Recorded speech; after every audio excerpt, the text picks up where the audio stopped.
Hello, everyone. I am your host, Jeremy Ritz, with my partner, Jim Wexell, publisher of the Steel City Insider. And welcome, everyone, to a brand new episode here.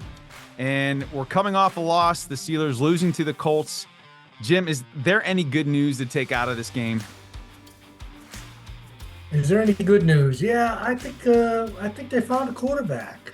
I mean, we've been hemming and hawing saying that he's the guy over Russell Wilson. Russell's not even close to coming back. And Justin made his worst mistakes in this game, but he showed us all a lot, by coming back. And some of those mistakes, it was his fault. He's got two rookies involved in that snap, and it's easy to blame them. And he took the blame, and apparently it was his fault.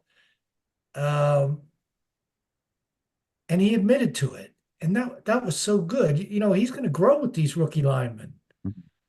They're he didn't throw them under the bus. He wasn't. And I knew this, and I think I've said this, and I think you can tell just from watching interviews that he's not a prima donna. He's very humble. He's a good guy, and he didn't throw his young rookie lineman under the bus. He could have just even abstained. He could have not said anything and left it to all of our imaginations, but he took the blame for the big mistake. I think it's a fixable error. They say those are the kind of mistakes he made in Chicago. I didn't watch him closely in Chicago. So, Yeah, I didn't either. I mean, does that kind of stuff just happen with him? From what I've seen, no, I don't believe that. I saw a lot of mistakes in preseason and training camp, but those first three games, he ironed it out. And in coming back, he really had them on the move. And they were there. They were. How close are you to a Boswell field goal before that snap? Yeah. And the fumble, wasn't there a very odd or bad call that happened right before that fumble? I'm trying to There remember. was Repeat I mean, play. I remember thinking upon rewatching that fumble should not even have happened. That play should not even have happened. Mhm. So, it was one of those things. I mean, running backwards, when I'm watching him, who was the quarterback earlier that ran backwards and got sacked for a 100-yard loss? And you're like, oh man, what are you doing? But Justin, you want him to run backwards because he can evade anybody, right? Yeah. If it's long as he doesn't slip. So I don't fault him for running backwards, and it was a weird fumble. I mean, so I'm not going to blame him for those bad mistakes. Pickens, holding the ball with one hand, he's got to learn too. Hopefully he does. Um, but I think they found a quarterback. I think he's the guy. You know, uh, I'm going to write a story. I'm going to write a column about this. I have said after Ben retired, I've written, hey, quarterbacks naturally come to you if you don't do stupid things Mhm.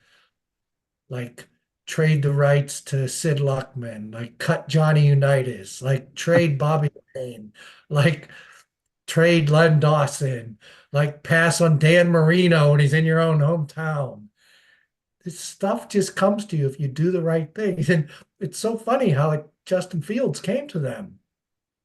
There were five teams that were in the Derby to get a trade with the Bears. Three of them drafted quarterbacks, backup quarterbacks in the drafts. That left two, the Steelers and the Eagles. Mhm. Well, the Steelers signed Russell Wilson, so they don't need Justin Fields, right? But then Kenny Pickett demands a trade. They call the Eagles up. Hey, you still need a backup quarterback? Yeah. That filled the Eagles' need, so there's only one team of the five left.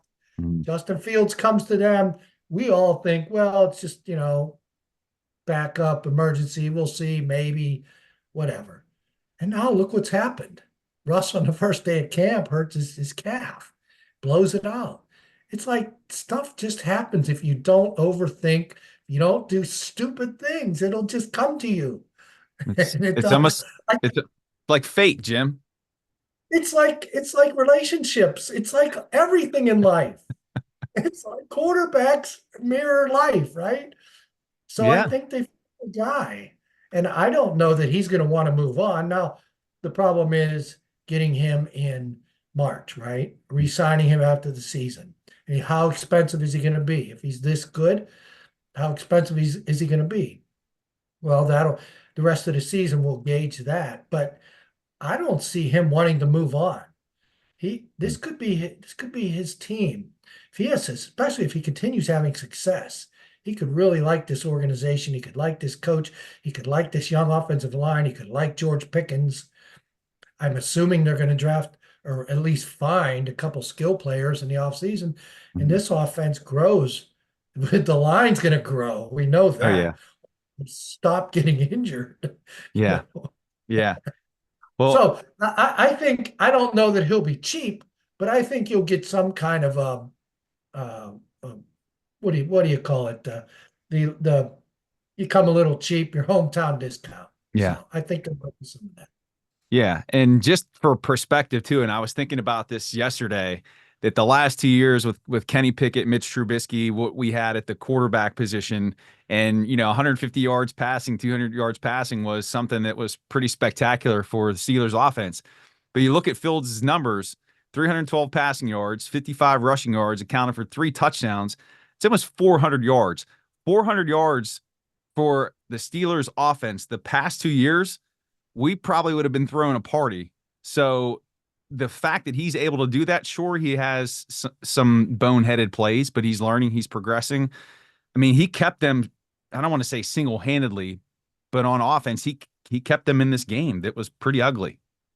He brought them back too. Yeah, yeah. Kept Yeah, them in it, brought them back. Yeah, and I'm not a big proponent of the yardage. Everybody's talking yardage this week. They lost. he They did. lost. That's what happens when you fall behind 17-0. You have to throw for a lot of yardage. He's got his man Pickens. Van Jefferson played 100% of the snaps. Didn't Calvin Austin show us something last week? So I'm not sure about that. Jefferson did catch a couple passes, but the run game is supposed to give this quarterback some help, and it's not at all, Yeah, yeah, unless one of the backups come in. yeah. So, but anyway, Yeah, so that's the silver lining that we could take out of this game, Jim. But what's the but bad that's news? a huge, but Jeremy, that's a huge silver It lining. is. It is Finding a 100%. quarterback, big. Yeah. It's not easy. It's not easy. Yeah. So And what's he, the bad he news? throws on the run. He throws on the run just as well as Mahomes does. Oh wow, And that's a he that's a does. I mean, he makes his boneheaded plays in the pocket when he starts thinking. mhm. Mahomes doesn't do that. Mahomes finishes these things. Yeah. But watch him on the run. He's right on the money on the run. Yeah. He did look Okay. very All right. smooth. He did look very smooth. Now there were moments in the game where I was like, wow, this kid has it. And he's still a kid. He's young. What is he, 25? He's got plenty of football ahead of him. So you're right. For all the historically bad moves the Steelers have made with quarterbacks, you're referencing some of those things that have happened in the past. This could be one of those times where they get a find. They just let the water flow, right? Just let it come to you. You're It'll very come to you. zen And it today, did. Jim. You're very zen. So Well, what's let's get to the bad news. this? Yeah, I was come on. What's the bad news? What can we I mean, it 27-24, that score makes the game look a little closer than it was, but what are what are the negatives walking out of Well, this thing? James Daniels now, Yeah. here's a guy I wanted to trade just as a throw in for Ayuk. I just say, get rid of this guy. Because they have all these guys. And now he turns into their best lineman, right? Hmm. And he's a leader with Siamalu out. And man, so he's done for the year. So that's one, two, three of the 10 done for the year. Siamalu's missed a month. I'm sorry, there's a fifth injured Cook. Oh, Cook, yeah, Hmm. Cook's missing. So Cook will come back. He told me last week it'll be a couple weeks, and then he'll start practicing. That'll open the window. Okay. So it's not just 2 weeks. It's 2 weeks, and then they see, and they're going to need a backup tackle Yeah. because Spencer Anderson, for all his grittiness at the tackle position, isn't as good as Cook. Hmm. Guards his position, and so they'll have to. Listening to Mike Tomlin today, it sounds like CMOs. You can really see the excitement when he starts talking about Ciamalo coming back. Ciamalo won't have to be on IR. A couple of weeks ago, he was excited. He got us excited. Oh, is he coming back? No, it's still 4 weeks. Yeah. But he started talking this week about Ciamalo might come back. You could see he's legitimately excited. That shows you how good Ciamalo is and how Hmm. needed, especially now with Daniels out.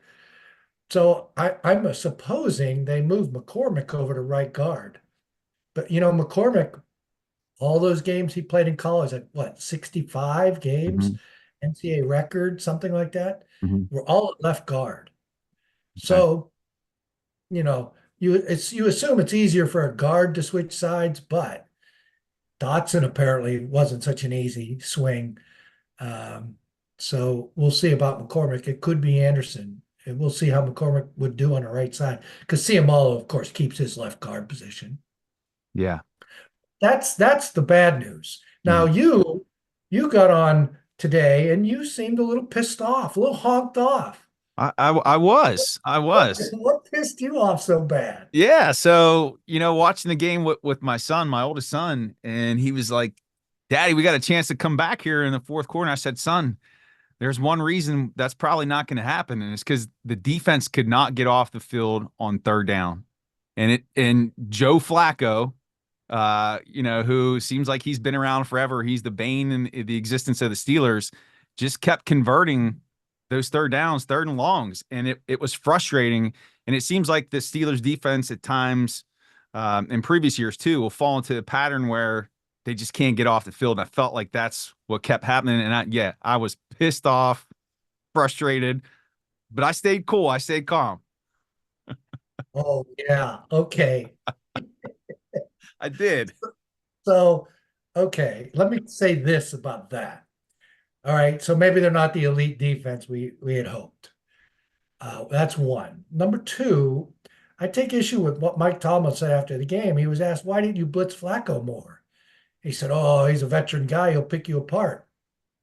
Those third downs, if you look, they were in third down because the Steelers blitzed on first and second downs. Mhm. They were third and long because of that. Whether they sacked him or not, Cam Hayward had a sack that was a blitz. Somebody got half of that sack, Beanie Bishop. Mhm. Yep. And the rest of that drive, they rushed four on every third down on that drive. The tight end, when the tight end scored, that was the killer touchdown. The Steelers had come with it, moved within three. I think it might have been midway through. I forget how much time, but there was enough time when the Colts. I almost said the Ravens. When the Flaccos scored that late touchdown, that kind of seemed like they were out of it because they were down 10 with maybe 6 minutes left. Mhm. But before the Steelers pulled within three, maybe with 11 minutes left. So you knew there was a game. And then that's when Flacco, there were four straight third downs. I think one might have been on the next drive, which was a field goal drive. They were all non-blitzes. Mhm. And it's not like they didn't blitz him because they were very effective when they did blitz him. Mhm. So I take issue with what Mike Tomlin said after the game. I think he gave us some disinformation there, and he was wrong because the blitzes on first and second down were working. Mhm. Yeah, and just So go ahead, yeah, I was gonna say, and just looking at go ahead. the stat sheet too, it's never a good thing when your two safeties are combining for 21 total tackles. That's not good. And then your defensive all-world player TJ Watt is pretty much absent. Now I know they're devoting a lot of attention to take him out of the game, but you know he was quiet. TJ was quiet. DJ was quiet. Cam wasn't. Cam had a good Cam game wasn't. again in a row. Benton was moved easily, and Queen was blocked easily. And Deshaun Elliott was very, very good, very physical. Minka had the bad call, the bad. I mean, he was moving at 20 miles an hour, and the receiver knew it was out of reach, and he pulled up. I know that was, I don't know, it looked kind of yellow. He looked kind of yellow, looked kind of alligator armish. So I hate to give him credit for pulling up. So I want to say Minka could have, maybe should have pulled up. Hmm. But I mean, he tried. He didn't nail him in the head. And as Mike Tomlin said today, New York City headquarters said it was a bad call. Gene Steratore said it was a bad call at the time. I thought, when it was bang bang, I thought he was going to get flagged. Yeah. Maybe I might have pulled that flag out because I thought he nailed his head. Mhm. But he didn't. So maybe they should have replay for that. But it's time for Minka to make a play, brother. He- And the guy I was disappointed with was Joey Porter. It looked like they were picking on him. Queen, I was disappointed with him, especially on the rewatch, because so many were complaining about him. But I haven't been overly impressed with him yet. The third game, he had some nice strong plays. But I remember complaining about the inside linebackers in the first month last year. So let's give him a little time. yeah.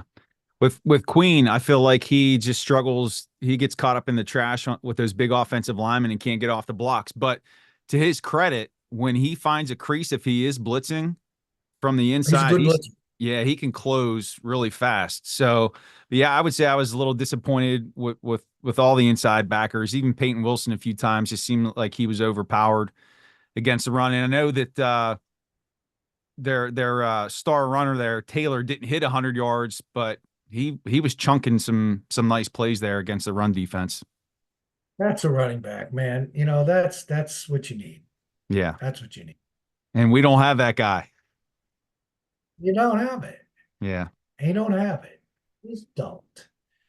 And I like Cordero Patterson, but he's out of shape. It's all like that's just my guess. hmm He doesn't talk to me anymore after I asked him about being out of shape in the spring. He doesn't really talk to reporters much. He lonkers over by Jalen, and he's telling Jalen, and he looked at me, he said, "What, man, leave him alone. You talk to him too much." Jalen goes, "It's cool, man. I got it. I'm good." So yeah. But I mean, Cordero's okay. He's not really grouchy. He doesn't look at you like he wants to kill you, like Najee looks at you. I wish he would look at So defenders like that. Jesus.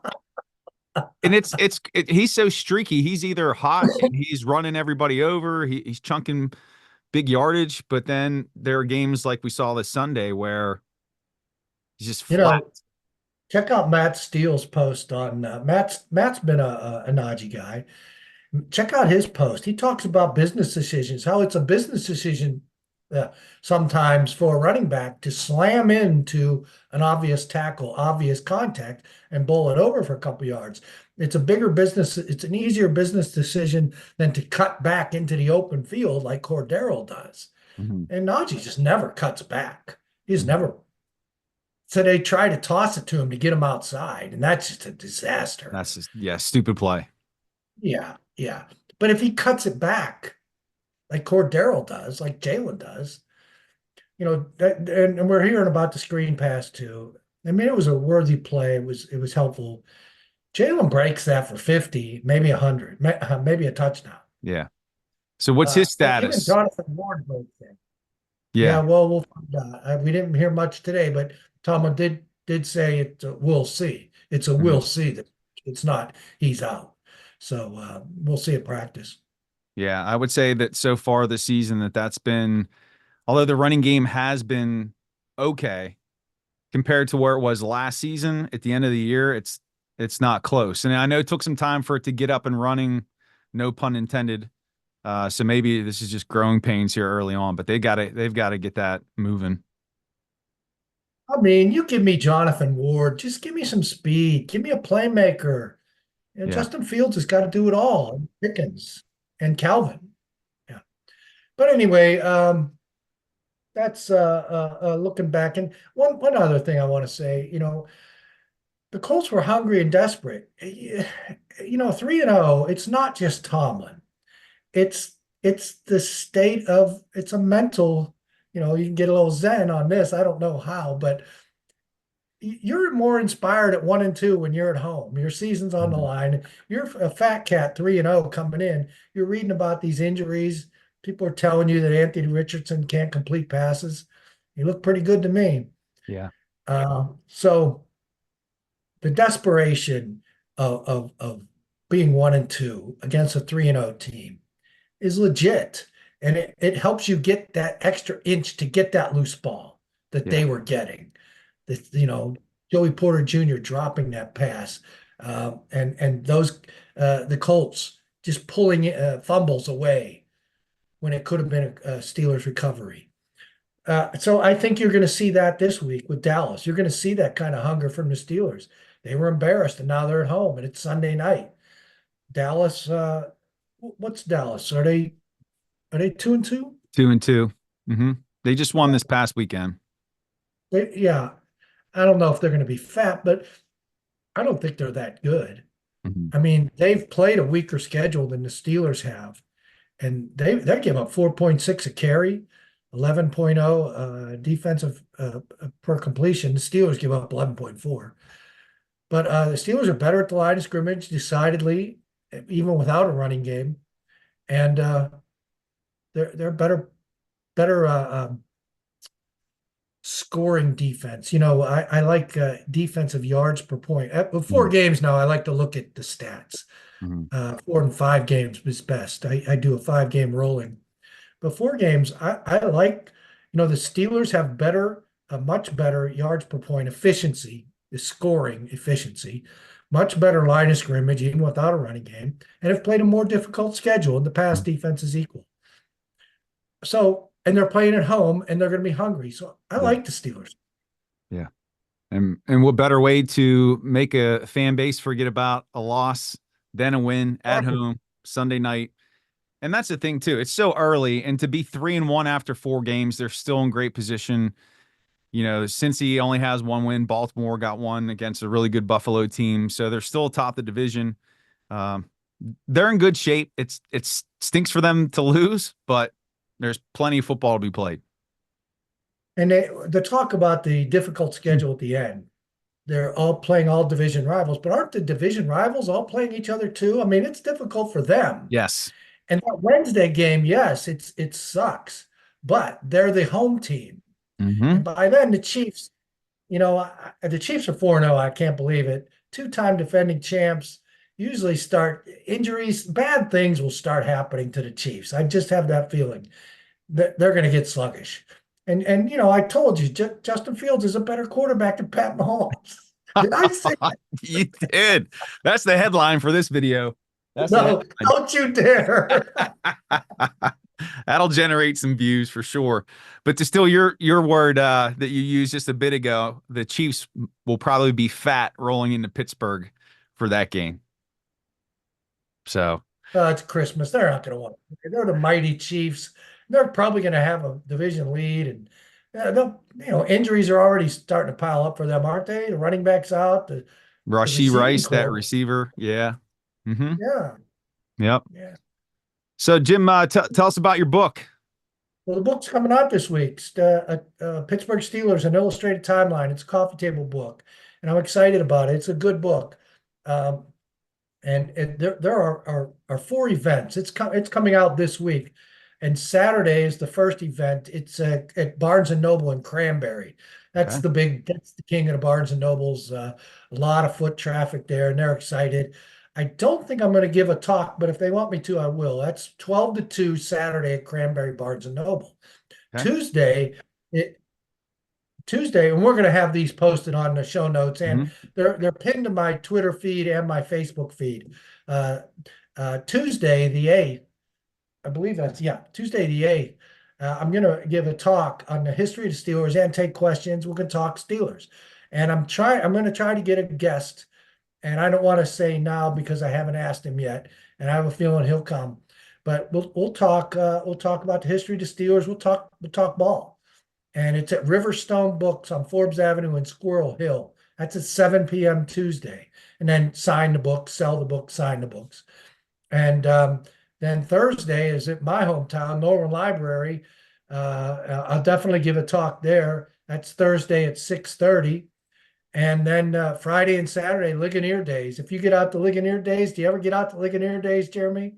Oh, back in the day, not any Yeah, time it's recently. great. Yeah.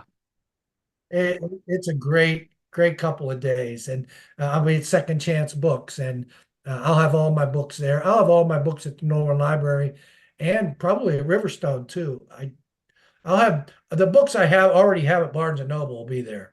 But so anyway, those are four big events, and it's going to be a good Christmas present. It's a good book, good Awesome. coffee table, uh, pictures, a history of the Steelers, and in short story form. Wonderful. And we'll have all that information in the show notes. It'll be on all Jim's socials. I'll have it on all my socials so you guys can grab that for the holidays. So I'm excited to check that out as well. And that's going to do it. Jim, anything else you want to add here before we wrap up? No, we'll be back with guests. I know we probably bored you all the listeners, but we did our best, and we're creeping up to 1,000 subscribers. I appreciate everybody subscribing. I know one guy said he wasn't going to subside anymore, and we lost him. And he's very upset in comments. We're upset too. I know. I hate when people unsubside. Yeah. Jeez. All right, everyone. Well, that's going to do it for this episode of the Steel City Insider podcast. We will see you back here next week to talk Steelers versus the Cowboys. Jim, have a great week. Okay, you too, Jeremy. See you. All right, take care.